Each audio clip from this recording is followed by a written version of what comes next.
So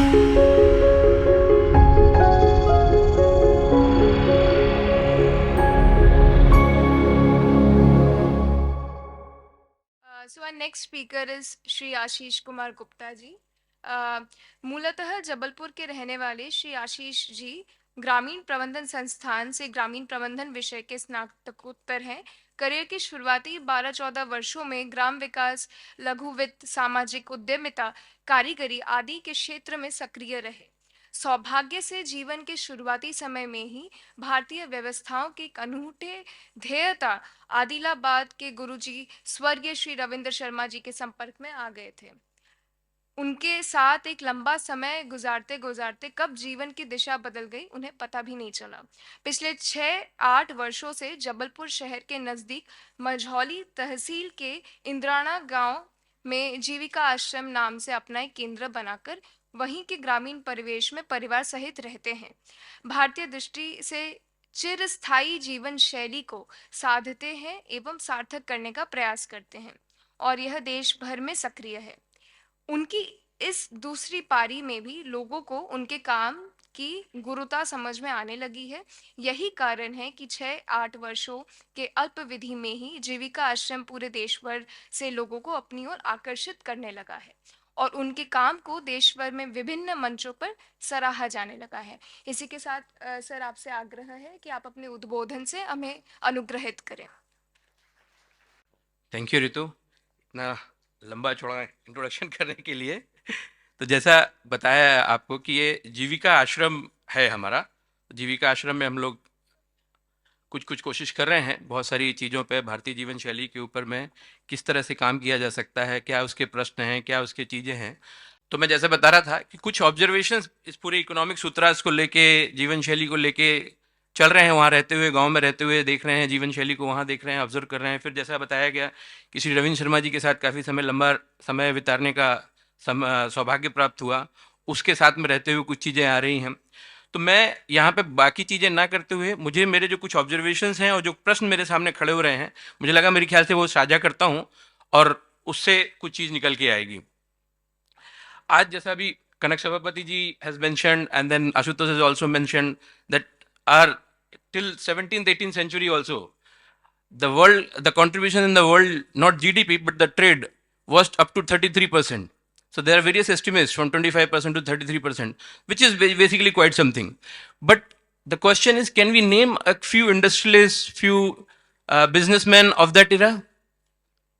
18वीं शताब्दी से पहले जहां हम जब इस सब की बात कर रहे थे, जब हमारा 25% 30% योगदान था विश्व व्यापार में, तो उस समय भी कुछ उद्योगपति तो होंगे ना। हम टाटा बिरला के पहले कुछ लोगों को नाम जानते हैं, बता सकते हैं? एनीबडी? कोई नहीं जानता है। टाटा आज हमारा विश्व उसमें योगदान कितना है? लगभग 1 से 1.5% के आसपास, 1.5% 1.25% के आसपास है in the entire trade, world GDP, whatever we call it. लेकिन हमारे पास इतने सारे लोग, टाटा हैं, बिरलाज हैं, अंबानीज हैं, अदानीज हैं, there so many of them. तो या तो ये वो जो बात बोल रहे हैं वो गलत है कि 25% तो होगा नहीं, जब हम लोग ही नहीं जानते, नाम ही नहीं जानते। हमारे राजा महाराजाओं की इतनी लंबी लिस्ट है, इतनी सारी चीज़ों की जानकारी है, फ्रीडम फाइटर्स कितने सारे हैं, उसके पहले कि हम किसी को क्यों नहीं जानते हैं। तो या तो वो चीज़ है कि 25% की जो थ्योरी है वो गलत है, या फिर हमारे मैकेनिज्म अलग थे। हमारे मैकेनिज्म ऐसे थे कि किसी को अडानी, अंबानी, टाटा, बिरला बनने नहीं दिया गया था। उसके बावजूद भी वर्ल्ड ट्रेड में हमारा 25% 30% का योगदान था। तो वो क्या मैकेनिज्म थे, क्या सिस्टम से, क्या तरीके थे, क्या इकोनॉमिक डिस्ट्रीब्यूशन का मैकेनिज्म थे कि सोने की चिड़िया तो बना लेकिन कोई इतना बड़ा नहीं बना। इतना हर घरों में दूध दही की नदियां बहती थी, लेकिन वो दूध दही की नदियां क्यों बहती थी? किसी लोगों के पास सेंट्रलाइज होकर क्यों नहीं हुई?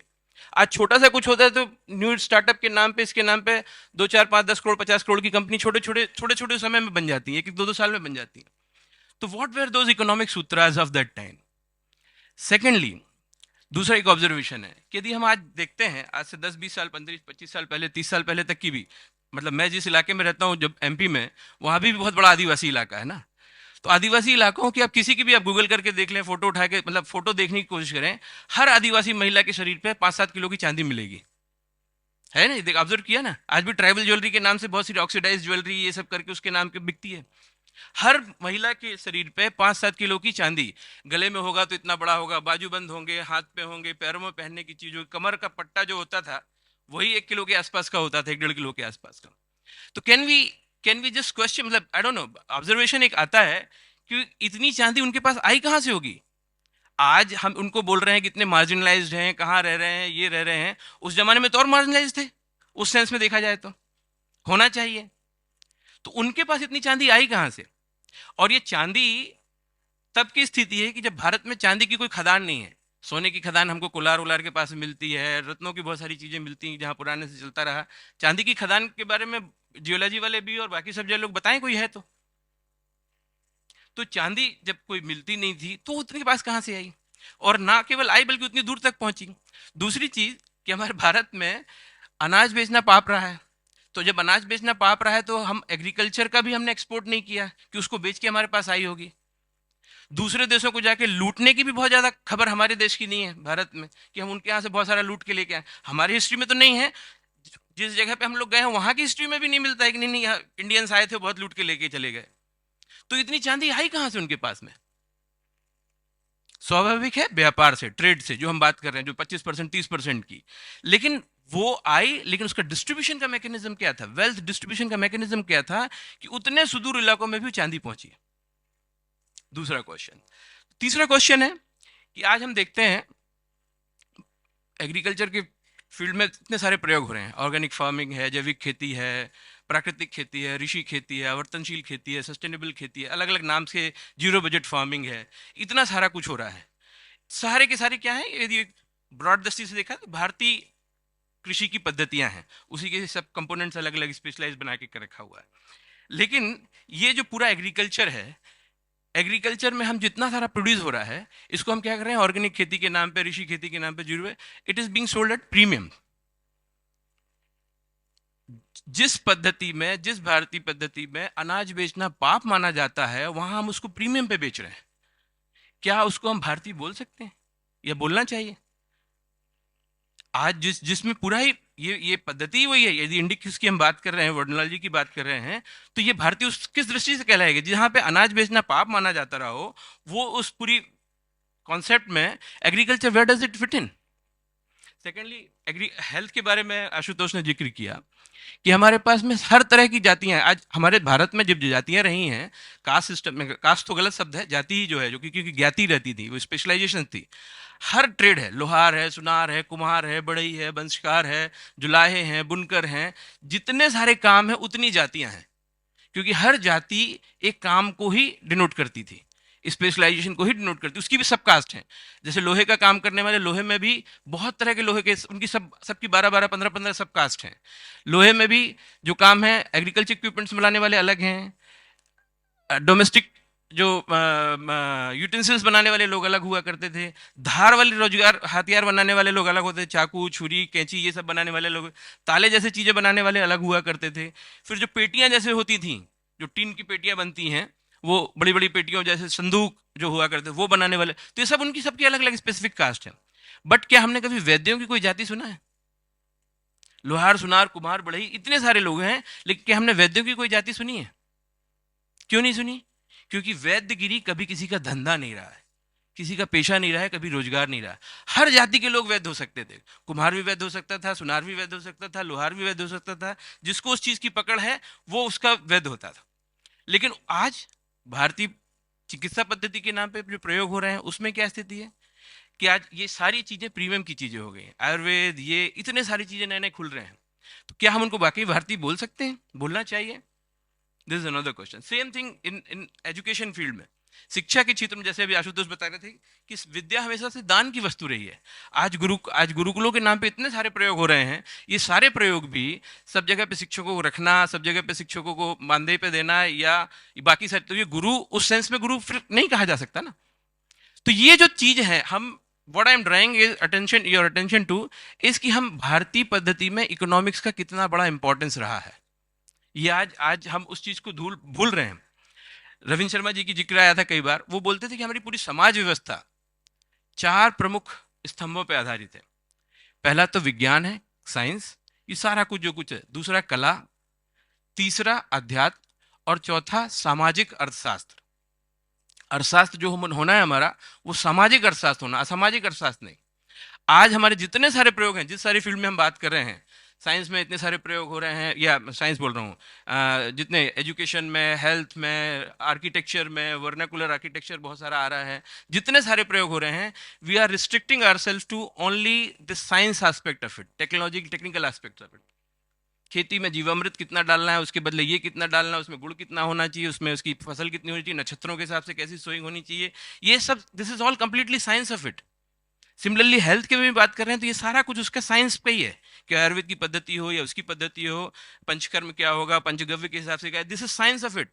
This is just one part of the entire thing. The most important part, जिसके कारण हम सोने की चिड़िया बने, जिसके कारण दूध दही की नदियां बहती थी, was the economic aspect of it. हमारा अर्थशास्त्र, सामाजिक अर्थशास्त्र किस तरह का था, क्या पद्धतियां थी जहां ये सारी चीजें हुआ करती थी। आज नहीं तो क्या है, देखिए मैं आप इस सब चीज के माध्यम से, मतलब there is lot which we can discuss, उसके एस्पेक्ट्स क्या क्या है सामाजिक, but I think more important is to realize the importance of this.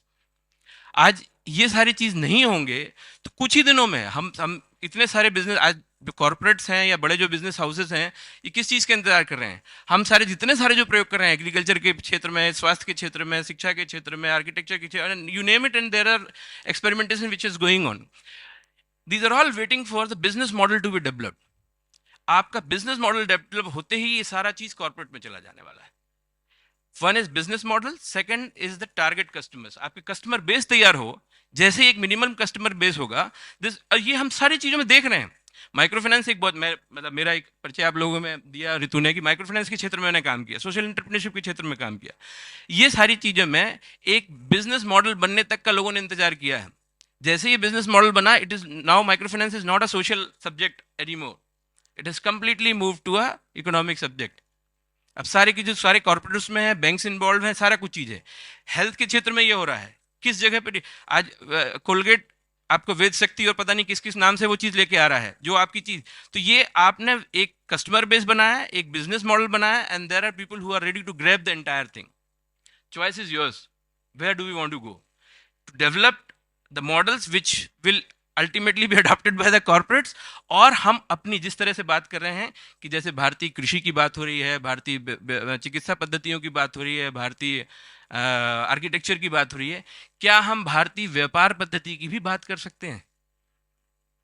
क्या वो पद्धतियां थी जहां पर ये सारा चीज बड़े आसानी से चलता था, और ना केवल चलता था बल्कि इतनी तरह से डिस्ट्रीब्यूट होता था। एक एग्जांपल आशुतोष ने दिया कि जो मटके वाला जो था, आज भी हमारे इंद्राना गांव में लगभग लगभग सारे काम जो होते थे, आप खलियान में, खेत में जब वो कट के आता था अनाज, हार्वेस्टिंग होने के बाद उसकी गहाई होती, खलियान होता था जहां सारी चीज गहाई होती थी, उस खलियान में ही सारे लोगों के हिस्से बांट होते थे।